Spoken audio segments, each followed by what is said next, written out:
August 9, 2020 thrust Belarus into the spotlight after presidential elections triggered mass protests and unprecedented repression in the Eastern European nation. My guest today on the Global Conversation is the first official of Alexander Lukashenko's administration to agree to speak to Euronews since the crisis began. Minister of Foreign Affairs Vladimir Makei, welcome, and thank you very much for joining us today. The administration you were part of has been accused of massive and systematic human rights violations in the wake of those contested presidential elections last year. I was in Minsk and I saw the brutal crackdown against protesters who were out in the streets demonstrating against what they believed was a stolen election. The UN has condemned the actions of your government and said Belarusians should have the right to express dissent. Do you regret the actions of your administration?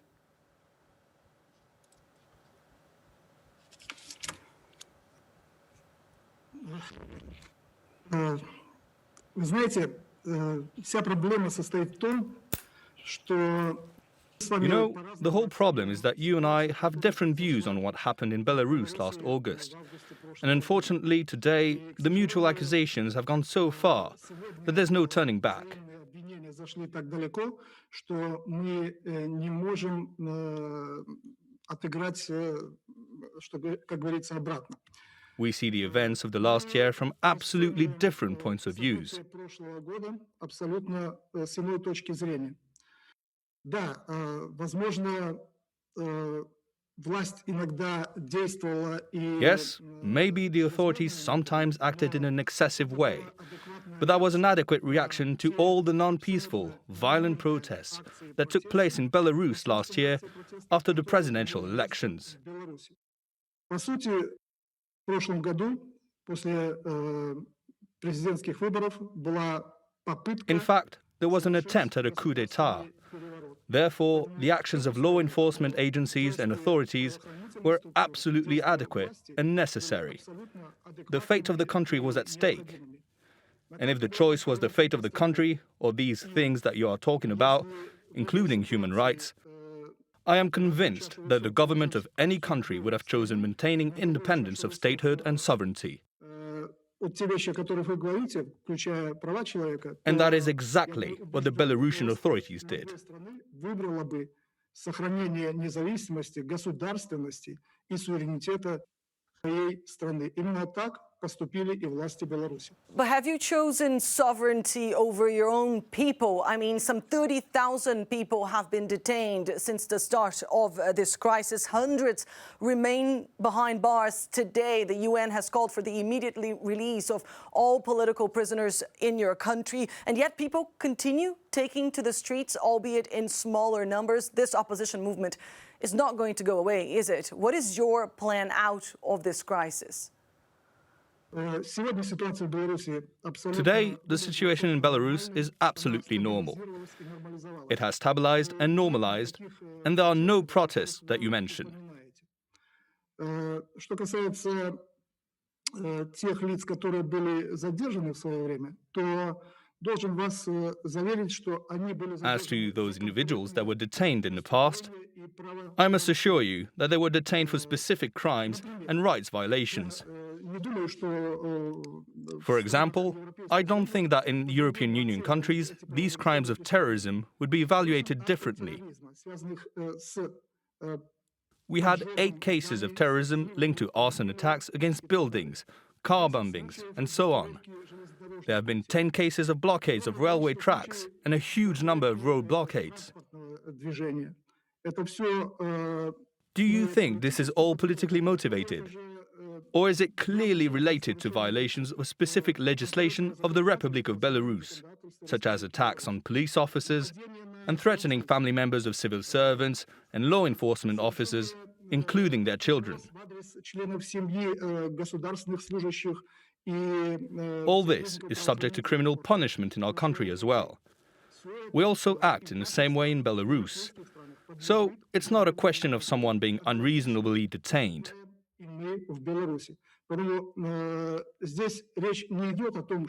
Those who were unjustly detained have been released and are being released.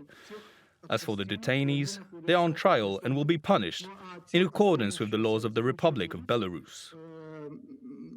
По ним проводится соответствующее разбирательство, и они будут, конечно, нести наказание в соответствии с законодательством Республики Беларусь.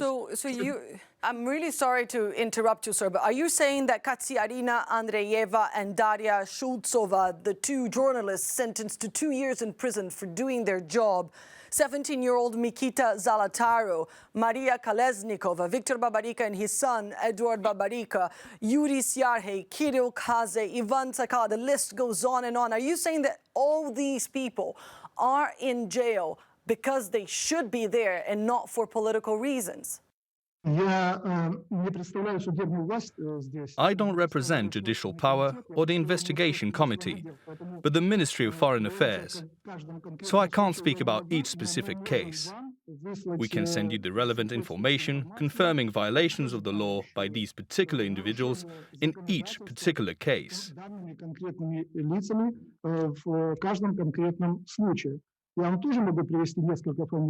I can cite some names. Mr. Zinchenko, Mr. Avsukhovich, and Mr. Olinyevich are detained for specific acts of terrorism, a coup d'etat. About that, by the way, the Western media and public opinion stayed ashamedly silent. It is no secret that just a few days ago, the special forces of the Republic of Belarus, in cooperation with the Russian special forces, uncovered a plot against the Belarusian authorities, including a plan to assassinate the head of state, the removal of 30 members of the government, internment, and their killing. Why is the Western public opinion and the media in Europe not talking about that? The United States, the UK, the European Union have said that last year's presidential elections in your country were neither fair nor free. And many Western powers today don't recognize Alexander Lukashenko as the legitimate president of Belarus. What are relations like between Belarus and some of these Western powers today? Да, к сожалению, на данном этапе я вынужден признать, что наши отношения с Yes, unfortunately, at this stage, I have to admit that our relations with the European Union, with the West in general, are in a crisis. Though we have always regarded and still regard the European Union as our second trade and economic partner, as a source of technologies and innovations for Belarus. And believe me, in the last 5 years, since the lifting of sanctions against Belarus, we have achieved much more than in the 15 years with sanctions against the Belarus regime. Everybody recognizes this, in trade and economics, in humanitarian and human rights spheres. Today, what we have is even well-known human rights organizations like Freedom House, which is not sympathetic to Belarus. It stated on April 28th that the idea of a more democratic Belarus is now a more distant perspective than before. I absolutely agree with this conclusion. The only question is, what happened? Why Belarus was thrown back, and thanks to whom? The question is rhetorical. It is addressed, first of all, to those advocates of human rights in Europe. Вопрос риторический, и он обращен, в первую очередь, к тем радетелям защиты прав человека, которые находятся в Европе. Minister, the Belarus of Alexander Lukashenko still has friends, though, or should I say an important friend, Russia. The president of Russia, Vladimir Putin, hosted Alexander Lukashenko last week. Can you tell us more about the content of the meeting between the two leaders? And more importantly, perhaps, is Russia your last resource when it comes to sticking to power? It's not about Russia helping the regime stay in power. Not at all. Our relationship with Russia is dictated by our geographical location and our history. Russia is our neighbor. It is a powerful state, both economically and militarily, and it is a geopolitical player on the world stage. And this explains the need to build normal, friendly relations with this power. Moreover, our relations go way back, and we are linked by centuries of human contact and history. This is also very important, and we have achieved, within the framework of the Union State, to provide practically equal rights for Belarusian and Russian citizens. As to our relations with Russia, we are interested in strengthening the development of those relations. First of all, from a trade and economic point of view. We want to ensure equal rights for economic entities of Belarus and Russia within the framework of the Union State. During the meeting you mentioned, they were talking about further strengthening the Union State, further integration, about the development of industrial cooperation, about equal gas prices, prices for hydrocarbons, and so on and so forth. And of course, given that it is beneficial to Belarus, that is strengthening its sovereignty and independence, we intend to further develop the integration process with our neighboring brother Russia.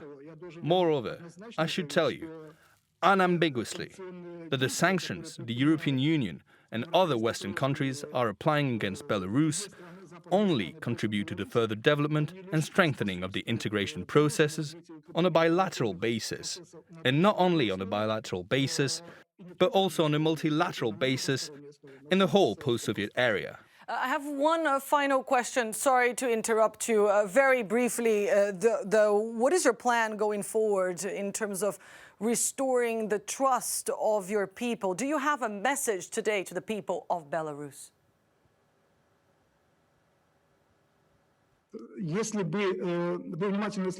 If you follow the events in Belarus closely, then you know that this message has been long delivered to the public. In the country, there is an absolutely inclusive, open dialogue which is aimed at the improvement of the constitutional process and at the introduction of amendments to the constitution. Everyone can take part in this process. By August 1st, proposals for amendments to the constitution will be prepared. They will then be presented for broad public discussion. Therefore, whoever wants to take part in this dialogue is welcome to. And we believe that only through dialogue, which is based not on attempts to make a revolution or to seize power through the streets with demonstrations, but based on the country's legal framework, we can succeed. Only through this kind of dialogue can we succeed and have true democracy in the Republic of Belarus. A democracy that is not imposed by outside pressure, but a democracy that matures in the minds of citizens. I bet there are many people who don't agree with you, especially those opposition leaders in exile today. Unfortunately, we are out of time. I do want to thank you, Minister of Foreign Affairs, Vladimir Makei, for joining us here on Euronews. Thank you very much for your time.